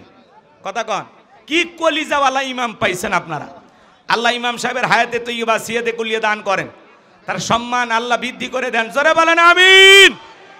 ভাই খুব দ্রুত গতিতে ছেলে পেলে গেছে 10, 20, 50, 200, 100, 500, 2000, 5000, 10,000, 1 লাখ, 2 লাখ, যে যা পারেন আল্লাহর রাস্তায় পকেটে হাত দিয়ে প্রাণ ভরে টাকা দান করেন। খবরদার কে যেন আবার বিড়ি ম্যাচ দিন না। 2014 সালে ওয়াজ করতে গেছিলাম রংপুর তারাগঞ্জ, ওই জায়গায় কালেকশন চলতেছিল, একজন ব্যাগের ভিতরে দিয়েছিল 2 প্যাকেট বিড়ি, দিয়ে লেখা দিয়েছে 1 প্যাকেট মাহফিল কমিটির আর 1 প্যাকেট বক্তার। কত বড় দুষ্ট, চিন্তা করেন। এরকম দুষ্টমি করা যাবে না। সবাই পকেটে হাত দিয়ে আল্লাহর রাস্তায় টাকা বের করে দেন। মহিলা প্যান্ডেল আছে, হ্যাঁ আমার মা বোন যারা বসে আছেন, মা আমি জানি এলাকার মা বোনদের হাতে রান্না যেমন ভালো, মনটা তার সাথে বেশি ভালো। আল্লাহ আমার মা বোনদেরকে দান করা তৌফিক দান করুন, জোরে বলো না আমিন। আর একটু জোরে বলে না আমিন। আর কেউ আছেন দেওয়ার মতো? নাই, চলেন আলো শেষ করে দিই। কষ্ট হচ্ছে আপনাদের না? 500 টাকা, 1000 টাকা দেওয়ার মতো দেই বাজান। কি নাম? আব্দুল হামিদ নাম। বাপের বেরামত করছে একখান গাম, নগদ 500 টাকা, জোরে বলেন মারহাবা। আল্লাহ দান কবুল করা, হায়াত বাড়া দাও, জিন্দিগির গুনাহগুলো মাফ করে দাও, জোরে বলেন আমিন। সভাপতি স্যার কিছু বলবেন না? কত? আর কেউ আছেন দেওয়ার মতো? প্রধান অতিথি আসেনি? আব্দুল মান্নান তালুকদার উনি আসছে? আলী আক্কাস আকাশ প্রভাষক 500 আর আবুল বাশার অধ্যাপক 500। আলী আক্কাস 500 টাকা, অধ্যাপক কি নাম? আবুল বাশা, উনি 500 টাকা। আল্লাহ তোমার এই গোলামদের দান তুমি কবুল করো, হায়াত বাড়া দাও, জিন্দিগির গুনাহগুলো মাফ করে দাও, জোরে বলেন আমিন।